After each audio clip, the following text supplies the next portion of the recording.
భారత్తో పెట్టుకుంటే ఏమవుతుందో జిత్తులమారి పాకిస్తాన్కు మరోసారి తెలిసొచ్చింది.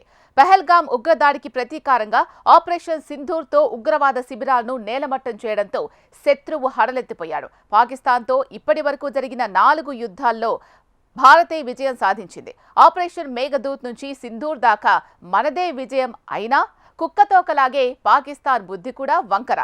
మనల్ని కవ్వించడం, చావు దెబ్బ తినడం శత్రుదేశానికి అలవాటుగా మారింది. అయినప్పటికీ కయ్యానికి కాలు దువ్వుతూనే ఉంటుంది పాకిస్తాన్.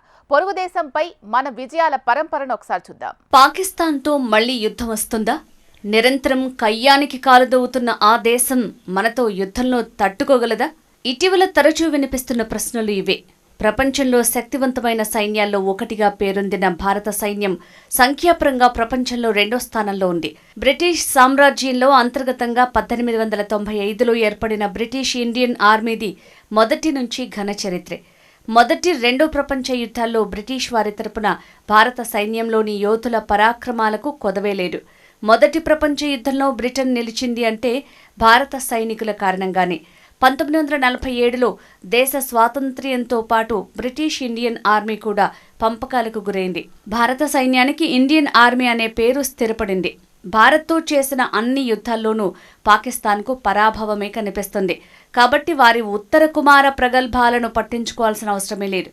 ఇందులో 3 యుద్ధాలు కశ్మీర్ కేంద్రంగా జరిగితే మరో యుద్ధం బంగ్లాదేశ్ ఆవిర్భావానికి దారితీసింది. స్వాతంత్ర్యానంతరం జరిగిన 5 యుద్ధాల్లో 4 పాకిస్తాన్తోనే జరిగాయి. ఈ యుద్ధాల్లో చిత్తుగా ఓడింది. అయినా బుద్ధి మార్చుకోకుండా 1000 ఏండ్లైనా భారత్తో పోరాడతామంటూ మేకపోతు గాంభీర్య ప్రకటనలు, కుక్కతోక వంకర నీతిని ప్రదర్శిస్తూనే ఉంది. జమ్మూ కశ్మీర్పై దశాబ్దాలుగా వివాదాన్ని రాజేస్తున్న పాకిస్తాన్ సీమాంతర ఉగ్రవాదాన్ని ప్రోత్సహిస్తూ భారత్ పైకి ఉగ్ర మూకలను ఉసిగొల్పుతోంది. బ్రిటిష్ వారి నుంచి స్వాతంత్ర్యం వచ్చిన 1947లోనే భారత్ పాకిస్తాన్ల మధ్య మొదటి యుద్ధం జరిగింది. జమ్మూ కశ్మీర్ కోసం ఈ యుద్ధం జరిగింది. కశ్మీర్ రాజు మహారాజా హరిసింగ్ భారత్కు స్వాతంత్ర్యం వచ్చాక జమ్మూ కశ్మీర్ని భారత్లో విలీనం చేయాలని నిర్ణయించారు. ఈ ప్రాంత పరిరక్షణ కోసం భారత్ తమ సాయుధ దళాలను రంగంలో దింపింది. 1947 అక్టోబర్లో పాకిస్తాన్ మద్దతున్న గిరిజన మిలీషియాలు కశ్మీర్పై దాడి చేయడంతో ఈ యుద్ధం అనివార్యమైంది. 1948 వరకు ఇది కొనసాగింది. ఐక్యరాజ్య సమితి జోక్యంతో ఇరు దేశాలు 1949 జనవరిలో కాల్పుల విరమణ ఒప్పందం కుదుర్చుకున్నాయి. జమ్మూ కశ్మీర్లో 3/2 భూభాగం భారత్ స్వాధీనం చేసుకోగా మిగతా భాగం పాక్ నియంత్రణలో ఉండిపోయింది. దాన్నే పాకిస్తాన్ ఆక్రమిత కశ్మీర్ POKగా పేర్కొంటున్నాం. దాని ఫలితంగానే నియంత్రణ రేఖ ఏర్పాటైంది. 1965లో భారత్ పాకిస్తాన్ మధ్య మళ్లీ యుద్ధం జరిగింది. ఆగస్టు 5న స్థానిక తిరుగుబాటుదారుల వేషంలో 1000 మంది పాక్ సైనికులు జమ్మూ కశ్మీర్లోని నియంత్రణ రేఖ వెంబడి భారత్ భూభాగంలోకి చొరబడ్డారు. ఆపరేషన్ జిబ్రాల్టర్ పేరుతో రహస్య ఆపరేషన్ నిర్వహించేందుకు పాక్ ప్రయత్నించి విఫలమైంది. జమ్మూ కశ్మీర్ని అస్థిరపరచడం, స్థానిక తిరుగుబాట్లను రెచ్చగొట్టడమే లక్ష్యంగా పెట్టుకుంది. భారత్ ప్రతిస్పందనతో పాక్ తోకముడిచింది. ఈ యుద్ధం 1965 సెప్టెంబర్ 23 వరకు కొనసాగింది. ఆ తర్వాత సోవియట్ యూనియన్, అమెరికా మధ్యవర్తిత్వంతో ఇరు దేశాలు కాల్పుల విరమణను అంగీకరించాయి.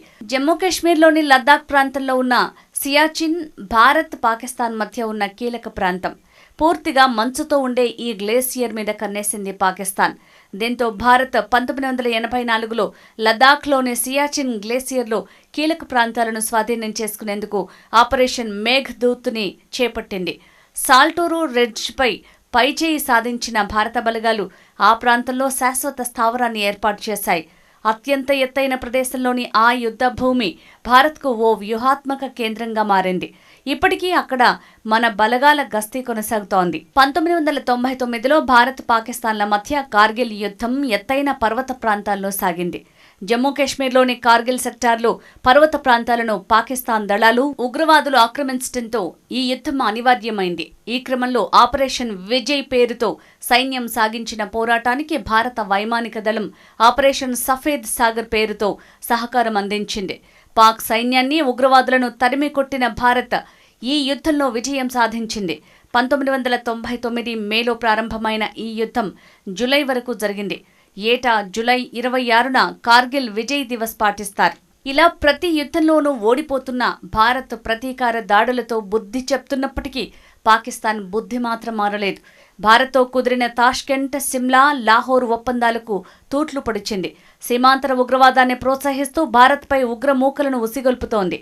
కశ్మీర్లో చిచ్చుబెట్టడం, కాల్పుల విరమణ ఒప్పందాలను ఉల్లంఘించి సరిహద్దులో భారత సైన్యంపై ఘర్షణ పడటం పాకిస్తాన్కు నిత్యకృత్యంగా మారిపోయింది. పాకిస్తాన్ కేంద్రంగా పనిచేస్తున్న ఉగ్రవాదులు 2016 సెప్టెంబర్ 18న జమ్మూ కాశ్మీర్ ఉరీ ప్రాంతంలో భారత సైనిక స్థావరంపై దాడులు జరిపారు.